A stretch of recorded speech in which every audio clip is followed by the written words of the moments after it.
ስኬት በትዕግስትና ጽናት የሚገኝ የጥረት ውጤት እንጂ በአንድ ጀንበር የሚገኝ ድንገት የስጦታ አይደለም። ሰላም ጤና ይስጥልን ውድ የአራዳ ክፍለ ከተማ አስተዳደር ኮሙኒኬሽን ጽሕፈት ቤት የማህበራዊ ሚዲያ ተከታታዮች እንደምን አላችሁ? ዛሬ የምናስተዋውቃችሁ የፈምዝ የልብስ ስፌት ድርጅት መስራችና ባለቤት የሆነችውንና በለውጥ ጎዳና ላይ እያበራች ያለችውን እንቁ እንስት ወጣት ፍሬህይወት አሰፋን ይሆናል።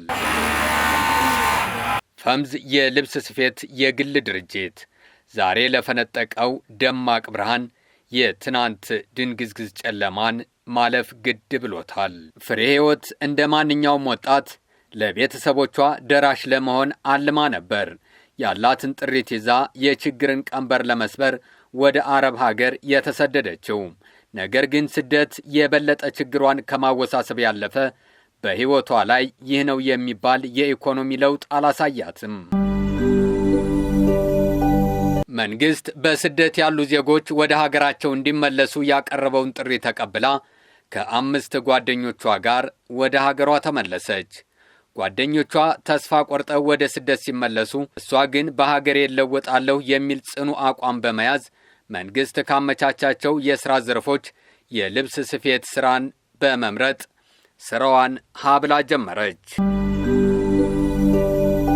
መጀመሪያው ቀላል እንዳልነበር የምትገልጸው ፍሬ ገበያ ለማግኘት ምርቶቿን ይዛ ባዛር ላይ ቆመች። ከመስሪያ ቤት ከቤት ቤት እየዞረች ሸጠች። በችግር ባለመበገር ጊዜን በአግባቡ በመጠቀምና ግልጽ ራዕይ በመሰነቅ ቀን ከሌት ደከመች።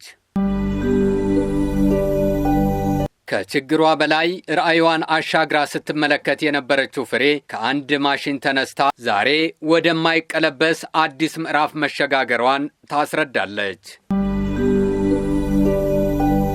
እኔ መጀመሪያ ላይ ቤተሰቦቼ በጣም ችግረኞች ስለነበሩ እነሱን ማስተዳደር ከማቃት የተነሳ የተቀጥሬ ስሰራ ብዙ ብር ስለማላገኝ የነበረው የወሰንኩት ወደ አረብ ሀገር መሰደድ ነበረ። ነገር ግን አረብ ሀገር ሲሄድ በጣም የከፋ ችግር ደርሶብኛል። የመታሰር ችግር ደርሶብኛል። ተርቤያለሁ፣ ተጠምቻለሁ። ብዙ መከራዎችን አልፌያለሁ። ማስታወስ እስከሚከብደኝ ድረስ ችግሮችን በጣም ነበር የተወጣውን ነገር። አዲስ አበባ መመለስ የምትፈልጉና እኛ እንረዳቸዋለን ሲባል ግን የመጀመሪያ ተመዝጋቢ ነበርኩኝ እዛ ለመምጣት። እግዚአብሔር ይመስገን አሁን በ15 ሺህ ብር መነሻ ካፒታል 15 ሺህ ብሩ ራሱ ሰው ነበር የሰጠኝ። መጀመሪያ ስንጀምረው አንድ ብቻዬን ነበር የጀመርኩት እና መጀመሪያ ግን እኔ ምን መስራት እንዳለብኝ ራሱ አላቅም ነበር ከስደት ስመለስ። ነገር ግን የሰጠኝ እድል ብዙ ዘርፍ ነበር። የቆዳ ነበር፣ የጨርቃ ጨርቅ ነበር። እኔ የመረጥኩት ጨርቃ ጨርቅ ነበረ። ስለዚህ ወደ ጨርቃ ጨርቅ ለመግባት ደግሞ የሚሰጡ ስልጠናዎች ነበሩ። እነሱን ስልጠናዎች ወስጃለሁ እና በጣም ብቻዬን ሆኜ ስለነበረ የጀመርኩ በጣም ቸግሮኝ ነበር። ከዛ በኋላ ግን 2 ሴቶችን ቀጥሬ አብሬ ነበር እየሰራው ነበር። ምርቱን ለማስተዋወቅ በጣም ተቸግሬ ነበር። እየዞርኩኝ በእግር እየሄድኩኝ ክሬዲት እየሰጠሁኝ ልብሱን እዩት፣ ኳሊቲውን እዩት እያልኩኝ ነበር የምሸጠው። ነገር ግን መንግስት በሰጠኝ የመጀመሪያ 400 ሺህ ብር ብዙ ማስያዣም ሳይኖረኝ መንግስት አመቻችቶልኝ 400 ሺህ ብር ወስጄ ስራውን ጀምሬያለሁ። ከዛ በኋላ አስፋፍቶ መንግስት 355 ካሬ ይሄን የመሰለ ሼድ ሰጥቶኝ ከስራችን ብዙ ልጆችን አሰልጥነን ለስራ አብቅተን አሁን ያለንበትን ደረጃ ደርሰናል። በዚህ መሀል ላይ ሰዎችን እንድናገኝ ስልጠናዎችን በመስጠት የፋይናንስ ድጋፍ በማድረግ እንዲሁም ደግሞ የማሽን አገልግሎት ተጠቃሚ እንድንሆን በማድረግ አሁን ኦልሞስት እኛ ጋር 72 ማሽኖች አሉን ማለት ነው። ጥሩ ከስራችን ብዙ ልጆችን እንድናሰለጥን የራሳችን ህይወት እንድንመራ ቤተሰቦቻችንም እንድናበላ ቤተሰቦቻችን እንድንረዳ እህት ወንድሞቼንም እያስተማርኩ ነውና እግዚአብሔር ይመስገን። ስደትን በፍጹም ሌሎች ወጣቶች እንዳይሰደዱ ብዙ እኛ እዚህ ከስደት ተመላሾች ተለጥናለን። እንዲሁም ደግሞ እኛ ስደት መቆም አለበት ብለን በነፃ ነው እዚህ አሰልጥነን እንዲደራጁ ደሞዝ እንዲኖራቸው በብዛት እዚህ እናደርጋለን እና ስደት አስከፊነቱን መናገር ይከብዳል። ለምን ከኔ ጋር የነበሩ 5 ልጆች ራሱ የት እንደደረሱ አሁን አይታወቅም። እኔ ግን ያው እግዚአብሔር ይመስገን የተሰጠኝን እድል በአግባቡ በመጠቀም የተነሳ እድሉ ሲሰጠኝ አልጠቀምም ብዬ በቀር ኖሮ ዛሬ ምናልባት እዚህ ላይ አልቆምም ነበር። ግን የተሰጠኝን እድል የተሰጠኝን ብር በአግባቡ እየመለስኩኝ 5 ጊዜ 6 ጊዜ ነው ብድር ራሱ ከመንግስት የወሰድኩትና ምንም ብር ሳይኖረኝ ነው ስሰራ የነበረው። ነገር ግን ከእውቀት ተጨምሮ ማወቅ የሚገባኝን ነገር ሁሉ ትምህርት እየሰጡኝ ነው እዚህ ደረጃ የደረስኩት። አሁን ምርታችንን ኤክስፖርት ስታንዳርድ ነው፣ ተኪ ምርት ነው የምንሰራው እና 100% ከውጭ የሚመጡትን ልብሶች ተክተናል። እንዲሁም ደግሞ በሶስተኛ ወገን ለውጭ ኤክስፖርት እናደርጋለን፣ ኳሊቲ የጠበቀ ልብስ በማምረት ማለት ነው። አሁን እየሰራንም ያለነው ባዛሮችን እናስተዋውቃለን። እንዲሁም ደግሞ ኢትዮጵያ ታምርት ላይ ምርታችን ገብተን እናስተዋውቃለን።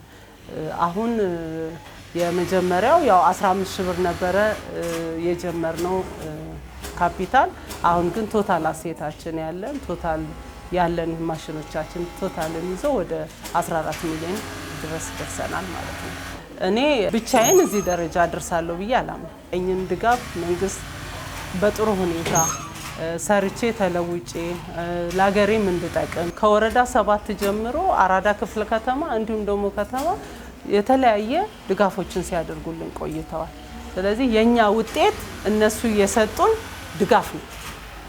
ድጋፉ ብዙ ስለነበረ እኛ የተጠቀምነው ብዙ ነው ማለት ነው። እኛ ደግሞ መናገር የምንፈልገው ምንድነው፣ እኛ ጋር ብዙ ሰራተኞች አሉ፣ ከስደት ተመላሽ፣ ችግርተኛ፣ መኖሪያ ያጣ፣ ሁሉንም ሰፖርት አድርገን ነው አሁን እዚህ የምንኖረው። የተሰጠን ድጋፍ በቂ ስለሆነ እኛም ደግሞ ከኋላ ያሉትን ልጆቻችንን ደግሞ እዚሁ ነው እየረዳናቸው ያለው ነውና ይሄንን ድጋፍ ወጣቶች ተጠቅመው ራሳቸውን ቢቀይሩ ደስ ይለኛል። ለምን መተው ማየት ይችላሉ። ወጣቶች መተው ምን እየሰራን እንደሆነ የት ደረጃ እንደደረስን እዚህ ድረስ መተው ማየት ይችላሉ። የስደት ኑሮን አምርራ የምትቃወመው ፍሬ ህይወት ወጣቶች በሀገራቸው ባሉ አማራጮች ተጠቅመው መለወጥ ይችላሉ የሚል ምክር አላት። እኔ ባጭሩ አሁን ብዙ ጊዜ መናገር የምፈልገው ወጣቶች የሚሰጠን ነገር አለ። ለምሳሌ የመስሪያ ቦታ ይሰጣል፣ የብድር አገልግሎት አለ፣ የማሽን አገልግሎት ማሽንም ይሰጣሉ። ይሄንን ግን ተጠቅመን መስራት ያለብን እኛ ነን፣ ታማኝ ለራሳችን ሆነን ማለት ነው። እና ወጣቱ ቢሰራ መለወጥ እንደሚቻል ለምን ሳንቲምን ሲሰበሰቡ ናቸው ብሮች የሚሆኑት። ስለዚህ ያንን ሰብስበው ህይወታቸውን መቀየር የሚችሉበት ደረጃ ላይ አሁን የደረስነው ምንድነው እንግዲህ በጣም ብዙ ሰራተኞች አሉ። የዚህ ደረጃ የደረስነው ብዙ መከራዎችን አልፈን ነው። ነገር ግን አንደኛ የራሳችን ፍላጎት ያስፈልጋል። ፍላጎታችን ሰርተን መለወጥ የሚለውን ነገርና የሚሰጠንን ነገር በአግባቡ የመቀበል ፍላጎት መኖር አለበት እንጂ በቂ የሆነ ነገር ነው ያለው የተረዳው። አሁን ያሉን ሰራተኞች ኦልሞስት ከ32 ወደ 46 አድርገናቸዋል። የሚቀጥለው አመት ራያችን የሚሆነው ብዙ የስራ እጥ መቅረፍ ነው።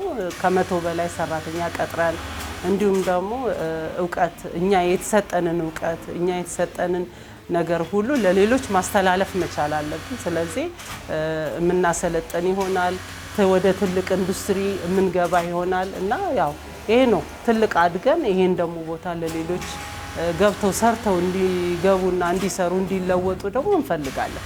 ስለዚህ አይ ቲንክ ብዙ ወጣቶችን